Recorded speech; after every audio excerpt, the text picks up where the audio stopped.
Now back to the crossover with Marlon Jones and Armon Williams. All right, welcome back to the crossover, Marlon and Armon. KDUS 1060 brought to you by Western States Plumbing and AC, where members receive 2 annual maintenance visits, as well as up to 20% off repairs and new systems. Call today at 480-712-8908. Once again, that's 480-712-8908. And don't forget that you can call in to our listener line at 602-260-1060.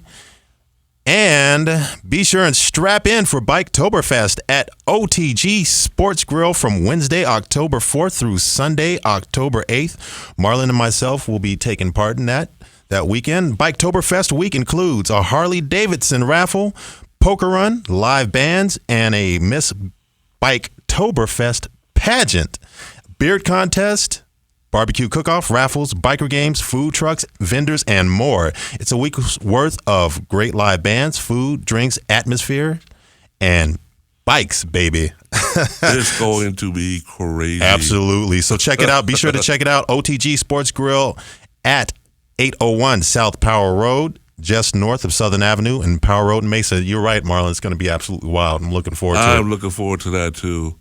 You know, got a lot of our favorite B's, you know, bikes, beers, babes. You can't have it any better. No. And, you know, shout out to my people out there, Jason Bowen, Dot Eaton, the owners who are having us out there that Saturday to do the show. That's gonna be a lot of fun. That's gonna be something to look forward to. Put it on your calendars. Absolutely. Please do that. All right, we're going to get into this next topic. As I mentioned, the owner of the Arizona Coyotes, Mr. Meruelo, I hope I'm pronouncing his name right, Alex Meruelo, he recently put out a statement, or I guess he put out a proclamation that he's looking to purchase land to build an arena for the Arizona Coyotes, and was covered recently by the local NBC affiliate station, Channel 12. They covered it about the Alex Meruelo declaring his intent on buying property in the East Valley to build their new stadium. Here it is. A new statement from the Arizona Coyotes says the team's owner has executed a letter of intent to purchase a parcel of land in Mesa as a potential site for a new pro hockey arena. So what is a letter of intent to purchase land? It doesn't mean you're necessarily going to buy it. It doesn't necessarily mean you're going to buy it at that price. Neil DeMoss has tracked public subsidies for pro sports facilities for 25 years. He's followed the Coyote saga. Well, you never want to take these deals too seriously until you actually see the financial agreement, right? The team's statement says it's still exploring other East Valley sites. There's no information on how it would pay for this new version of a sports and entertainment complex. You always want to follow the money. The money is what makes these things happen, not having a particular site that you sort of say, hey, that might be good. The team's announcement comes with the Coyotes on the verge of starting their second season in a 5,000-seat college arena on the ASU campus. I just hope they stay. I'm very nervous about it. Back in May, Tempe voters resoundingly rejected the team's $2 billion plan for an arena and entertainment complex. Look at the actions and look at the history, and that commitment from us has never wavered. NHL Commissioner Gary Bettman is the reason the money-losing Coyotes haven't left Arizona. Bettman has said he'll have more to say on the team's future in the new year. In Phoenix, Bram Resnick, 12 News. Yeah, they lost a crap ton of money on this project, trying to keep the Coyotes in the Valley over the last decade or so. So it's really, really interesting that the owner did this. And one first thing that you should know is in late June, the Coyotes said that they identified 6 possible sites for the potential arena, and the president and CEO, Javier Gutierrez, said that each of those sites was located in the East Valley near Loop 101, but it didn't give a specific location. However, sources previously told Arizona's Family that the old site at the Fiesta Mall could be the possible home of the Coyotes. And I personally think that would be a great place to go ahead and to put that facility right there, right smack dab in the heart of the East Valley and Mesa. As a lifelong Arizona resident and Mason, you know, growing up in Mesa, especially particularly that part of Mesa, the Dobson Ranch area, where part of my childhood was Fiesta Mall. Rest in peace, Fiesta Mall. You were great, big part of my childhood. But yeah, it would be phenomenal to have that arena there. You know, it's about time that the East Valley, in particular Mesa, get something like that for the city, especially a pro sports team. And big shout out to the owner who wants to stay in Arizona. He's losing a buttload of money, but he still wants to keep the team here. Yeah, that is kudos to him, man. And you talked about Fiesta Mall, man. I met my first girlfriend at Fiesta Mall. Did you? Yeah, man. She worked at Spencer's. That's a crazy story, man. I could go into it, but I don't know if you guys listening to us don't want to hear that. No, nobody wants to hear that. Oh my goodness. But if the land is purchased, it would cancel out the need for a public referendum, which is really important because, of course, they had that referendum, that vote in Tempe to go ahead and to build the facility out there in the wasteland there in Tempe, and the voters voted it down. Right. They could not say no fast enough. And so they voted that referendum down back in mid-May. Which was too bad because that was a nice spot, too. It was a good spot, but, they're talking about wasteland. There's nothing there. But the taxpayers are fed up with trying to finance these fat cats, these billionaires, to finance their vanity projects when they can go ahead and damn well pretty much, they can finance it themselves, really.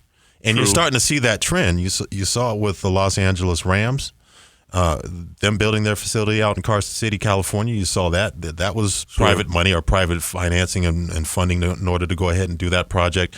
You've seen it in Jerry World. You've seen it with the AT&T Stadium in Dallas. Jerry Jones, he financed his plot of property in order to go ahead and to build that enormous stadium out there in Dallas for the Cowboys play at, and then they host several events out there in that stadium. And it's a trend. You're starting to see more and more people, like the citizens of like these communities, these counties, these cities, these states, that are saying, no, we don't want to finance we don't want to finance your projects. You guys make enough money. You guys are going to make enough money when you either whether you keep this or you decide to go ahead and sell these franchises, that you can go ahead and you can come up with the money your damn self. Take a look at like when Jerry Colangelo sold this team to Robert Sarver. He sold it for, I think, about less than half a $1 billion, about $400 million.